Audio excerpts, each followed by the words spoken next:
Hi everyone, good morning. সকালে এখানে Maggi বানাচ্ছিলাম। ফার্স্টে ভেবেছিলাম ম্যাগিটা একটু চাউমিনের মতো করে খাবো, কিন্তু মা বললো আমাকে কোনো হেল্পই করবে না, তার জন্য ভয় চোটে আর আমি ওটা বানালামই না। ভিডিও করবো। কাঁচা ম্যাগি খাচ্ছে। আমার কাঁচা ম্যাগি ভালো লাগে, প্যাকেটের মধ্যে থাকে ওই মশলা দিয়ে।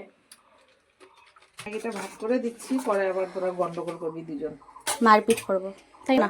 না, ডিম সিদ্ধ করে দে। দিদি ভাই আর মা বলছিল যে বাড়ির আমি কোনো কাজ করি না, তার জন্য একটু চাটা শুধু বানিয়ে দিতে। যখন চা বানাতে গেলাম মা বলে, হে যা, তোর চা করতে হবে না, আমি করি। মানে কি আর বলবো। আমাদের এখানে একটা স্ট্রবেরিও হয়েছে, এই যে দেখাচ্ছি। স্ট্রবেরি পেকে গেছে।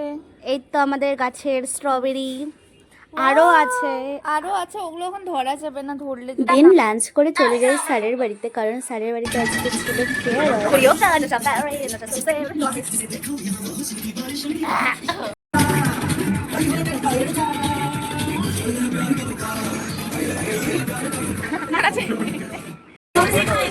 আর এখানে স্যারের মেয়েকে যখনই গগন কোলে নিয়েছিল তখনই পুরো কান্নাকাটি শুরু করে দিয়েছিল, ভেবেছিল হয়তো কোনো এলিয়েন্স।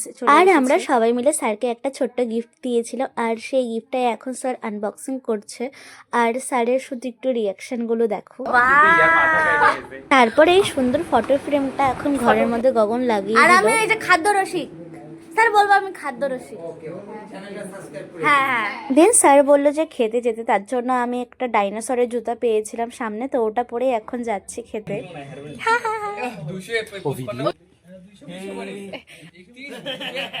ও মাই গড, কিরে রানু, হে হে করে দে। বাহ, কিরে ব্লগটা এখানে এন্ড করছি আজকের জন্য, বাই।